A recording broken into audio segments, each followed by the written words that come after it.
Monsieur le Président, Madame, Messieurs les membres du jury, Mesdames et Messieurs les organisateurs, chères contradictrices, très cher auditoire, le visage humain est avant tout l'instrument qui sert à séduire. C'est la raison pour laquelle il faut toujours se soucier de l'image que l'on reflète afin de se présenter sous son meilleur jour. Toutefois, c'est un instrument bien dangereux pour celui qui ne prend pas garde d'en user avec beaucoup de précaution. Un jeune homme dont la triste histoire vous a sans doute été contée l'a appris à ses dépens. Grand séducteur, Narcisse ne connaît pas l'amour. Il repousse sans cesse les nombreuses prétendantes qu'il séduit par son exceptionnelle beauté. Criant vengeance, l'une de ses victimes en appelle donc au ciel afin de le punir. Et elle est entendue. Un jour qu'il s'abreuve à une source, Narcisse aperçoit son reflet dans l'eau et en tombe éperdument amoureux. Restant à se contempler et à désespérer de ne jamais pouvoir rattraper sa propre image, il dépérit et finit par mourir de cette passion qu'il ne peut assouvir. Que reste-t-il aujourd'hui de l'histoire de Narcisse, si ce n'est de petites fleurs qui poussent en direction des eaux et une aversion nourrie pour la contemplation de soi? Le mythe étant toujours source d'enseignement, il nous apprend que séduire devient dangereux lorsque la victime se retourne contre son bourreau. C'est la raison pour laquelle je vous invite dès à présent à vous méfier de cette séductrice et à oublier la thèse adverse. Séduire est-il devenu dangereux? Sans hésiter, je vous réponds que oui. Parce que plus souvent qu'il n'y paraît, les victimes résistent avec force. Mais surtout parce que, comme les séducteurs sont nombreux et les proies tant convoitées, ils sont contraints de se mettre en danger pour les faire succomber. Séduire est devenu dangereux parce que les victimes se rebellent.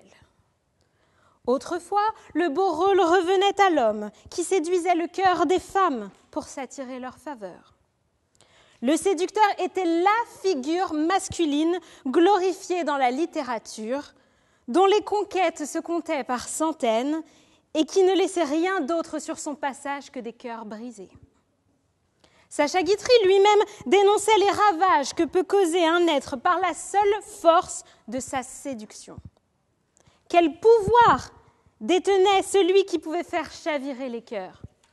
Précisément, le pouvoir de séduction. Celui de détourner quelqu'un du bien, du droit chemin, de corrompre l'âme. Celui d'amener une femme à céder à ses avances. Celui de faire tomber dans l'erreur. Mais ça, c'était avant. Désormais, lorsqu'il s'agit de jouer à ce jeu-là, les règles ont changé. Et bien souvent, ce pouvoir si précieux se retourne contre celui qui le détient. La question qui se pose alors consiste à déterminer quand séduire est-il devenu dangereux. Selon le domaine dans lequel l'on tente de plaire, avec cette intention manifeste de créer l'illusion, on trouvera différents points de départ. Tout d'abord, en amour, séduire est devenu dangereux depuis que la chair est faible. Or, depuis que la chair est faible, il y a des maris jaloux. Ici, le séducteur court un immense péril, car l'éternel mari, tel que décrit par Dostoïevski, ne connaît de répit que lorsqu'il a éliminé l'amant. Ensuite, séduire est devenu dangereux depuis que les séducteurs se laissent dévorer par leur appétit. Ils cherchent à atteindre ce qu'ils ont déjà. Ce sont des amants entretenant de dangereuses liaisons qui se déchireront jusqu'au bout de leur histoire pour gagner au jeu de la séduction. Ils s'échinent à remporter une partie qu'ils ont déjà gagnée, et ce, jusqu'à en perdre la vie. Mais encore, dans le domaine de la séduction, où les sens sont souverains, le parfum est guide. Afin de séduire ses semblables, pour qui il est indifférent, un Français ne recula devant rien. Un certain Jean-Baptiste Grenouille.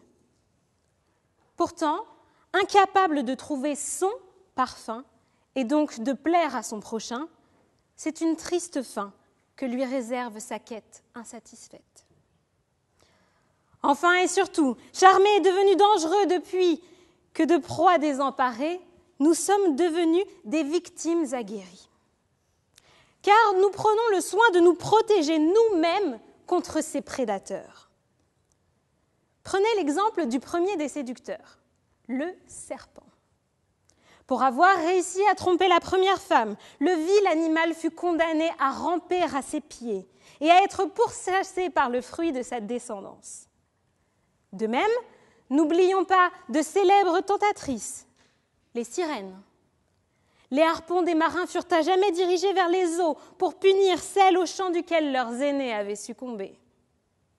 Séduire est donc devenu dangereux depuis que nous sommes méfiants. Mais plus encore, depuis que nous avons pris des lois pour nous protéger contre ces prédateurs. C'est ainsi que le consommateur est protégé du commerçant, dont les pratiques commerciales trompeuses sont sanctionnées.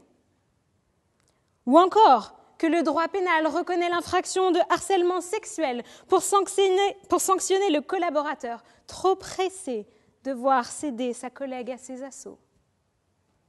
L'on pourrait ainsi multiplier les exemples à l'envi, car nous sommes également protégés contre le témoin qui frappe à la porte avec l'intention de distiller la bonne parole à tout prix, ou encore de ce vendeur zélé qui tente de vous vendre des fenêtres à quadruple vitrage.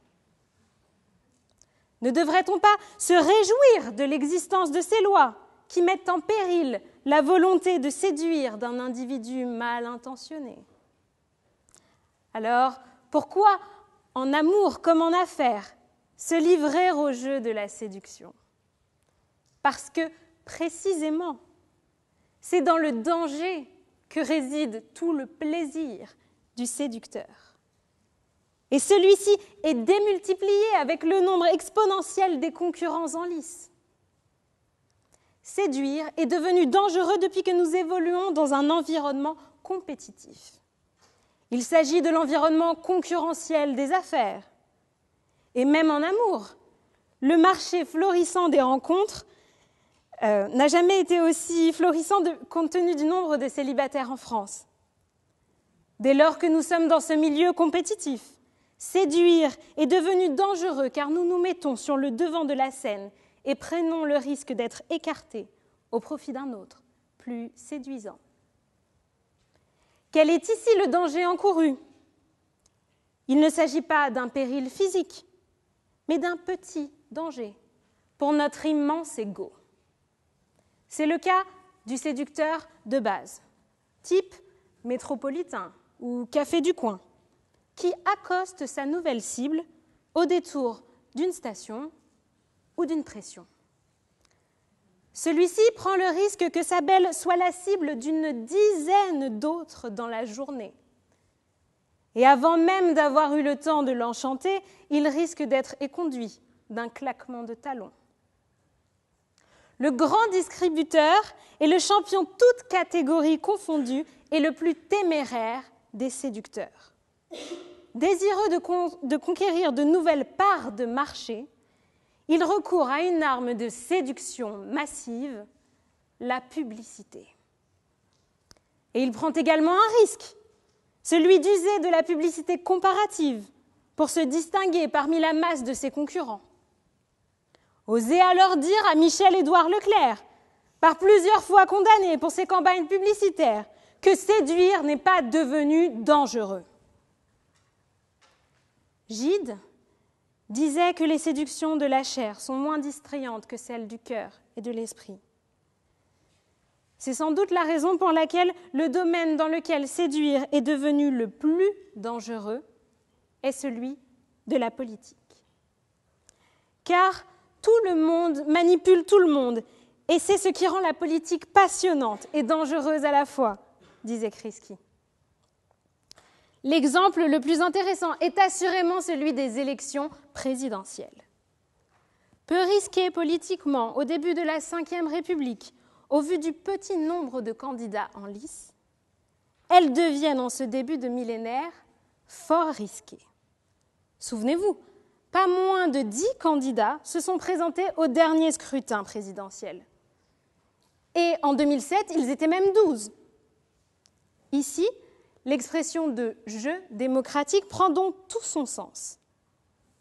Si l'on parle de jeu, c'est bien qu'il y a un enjeu à la clé, mais surtout un risque à prendre, une mise à avancer. Et à l'issue du scrutin, éventuellement un prix à payer, outre le coût de la campagne présidentielle, celui de la sanction des urnes. Qu'y a-t-il de dangereux à cela ? D'une part, le risque d'être sur le devant de la scène. Ne vous souvenez-vous donc pas de l'apparent soulagement du candidat Poutou à l'issue du premier tour, presque rassuré de pouvoir retourner à l'usine, loin de l'agitation médiatique de la campagne électorale. Mais d'autre part et surtout, le danger encouru est celui de l'ego. Car il est des défaites politiques dont on ne se remet jamais vraiment. Bien sûr, ma contradictrice va tenter de vous persuader que séduire n'est pas devenu dangereux. Pour ce faire, elle pourra à loisir user de plusieurs arguments. Séduire ne serait pas dangereux, ne serait pas devenu dangereux car il l'a toujours été. C'est certain, du moins du point de vue de la victime. Mais ici, on doit raisonner du point de vue du séducteur, et je vous ai déjà convaincu que ce n'est pas le cas. Car il était des temps reculés, où la figure du mari jaloux n'existait pas. Dans cette caverne, peu importait que Barnet-Laroche courtise Pépite Pierre à feu et en face sa maîtresse, pourvu que la survie de l'espèce soit assurée. Pire encore, elle avancera que séduire n'est pas devenu dangereux car il ne l'a jamais été et qu'il ne le sera jamais. Ma contradictrice n'a donc jamais été amoureuse. Je la plains, car cela signifie qu'elle n'aura jamais été prise au jeu de sa propre séduction. Car si l'on est chanceux, et une fois les premiers effets de la séduction estompés, il est un péril que je nous souhaite à tous de connaître, celui d'une passion dévorante. Pour ce qui est du péril encouru, je me rangerai donc aux côtés de Steinbeck en disant à ma contradictrice que l'âge que nous vivons est dangereux et qu'il serait beaucoup plus ennuyeux s'il ne l'était pas.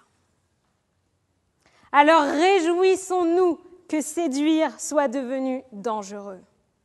Certes, c'est devenu une nécessité, mais par-dessus tout, nous aimons nous mettre en danger, car nous avons l'amour du risque.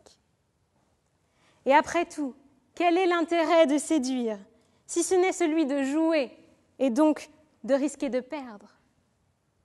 Notre participation à ce concours en est l'exemple le plus flagrant. Pourquoi serions-nous ici si ce n'est pour vous séduire ?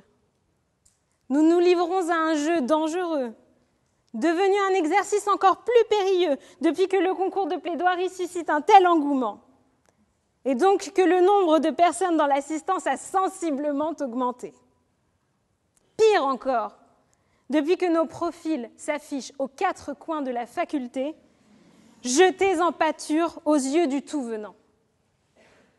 Sans parler de notre exposition au jugement de chacun ici présent. Mais c'est précisément là que réside tout le plaisir d'être devant vous, celui de risquer de perdre tout en tentant de vous séduire. Et le danger n'en est ici que plus grand, il est à la hauteur de notre ambition. En ce qui me concerne, je suis donc ravie d'avoir pris le risque de me présenter devant vous. Je suis certaine que, non content de vous séduire, je vous aurais surtout convaincu. Ne vous laissez donc pas abuser. car ma contradictrice va bientôt prendre sous vos yeux la figure d'une tentatrice des sens et de l'esprit. Laissez de côté sa parade, ne succombez pas à son charme. Ses attraits séduisants ne sont la promesse que d'un danger que vous ne voulez pas risquer, celui de vous tromper.